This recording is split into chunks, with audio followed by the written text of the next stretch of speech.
kepercayaan kepada Tuhan, kesetiaan kepada raja dan negara, keluhuran perlembagaan, kedaulatan undang-undang, kesopanan dan kesusilaan. Adakah benar kita warga negara Malaysia jika 5 prinsip rukun negara ini pun kita tidak tahu?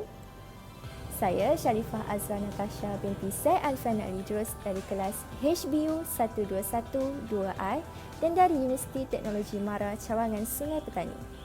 Dalam video ini, saya akan mengupas tentang prinsip-prinsip rukun negara. Baiklah, perkara pertama yang saya ingin bincangkan ialah prinsip yang pertama, iaitu kepercayaan kepada Tuhan. Di dalam Perlembagaan Persekutuan sendiri telah termaktub bahawa Islam adalah agama rasmi persekutuan dan agama serta kepercayaan lain boleh diamalkan dengan bebas. Namun, mengapa prinsip ini penting untuk dipegang oleh setiap rakyat Malaysia? Hal ini kerana kehidupan beragama dapat melahirkan rakyat Malaysia yang mempunyai jati diri yang padu serta masyarakat yang harmoni dan bersefahaman. Seterusnya, prinsip rukun negara yang kedua iaitu kesetiaan kepada raja dan negara. Di Malaysia, Yang di-Pertuan Agong merupakan sebahagian daripada komponen yang membentuk parlimen. Oleh itu, kesetiaan dan ketaatan kepada raja dan negara menjadi unsur penting dalam kewarganegaraan rakyat.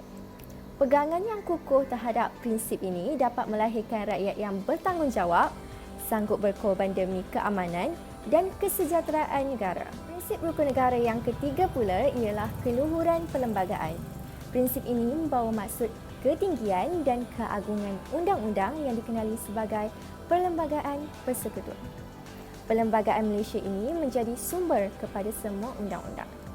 Perlembagaan ini penting kerana ia dapat menjamin keadilan dan kebebasan rakyat bagi setiap kaum di Malaysia. Seterusnya, prinsip rukun negara yang keempat iaitu kedaulatan undang-undang.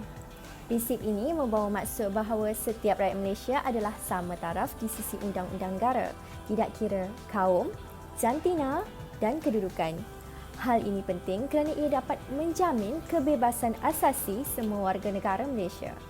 Namun, ia tidak membawa maksud rakyat bebas melakukan apa-apa sehingga melanggar perlembagaan negara. Akhir sekali, iaitu prinsip yang kelima ialah kesopanan dan kesusilaan. Prinsip ini berkait dengan perilaku dan akhlak rakyat. Pihak kerajaan berusaha keras dalam membentuk nilai kesopanan dan kesusilaan dalam diri rakyat dengan mengadakan program yang berkaitan.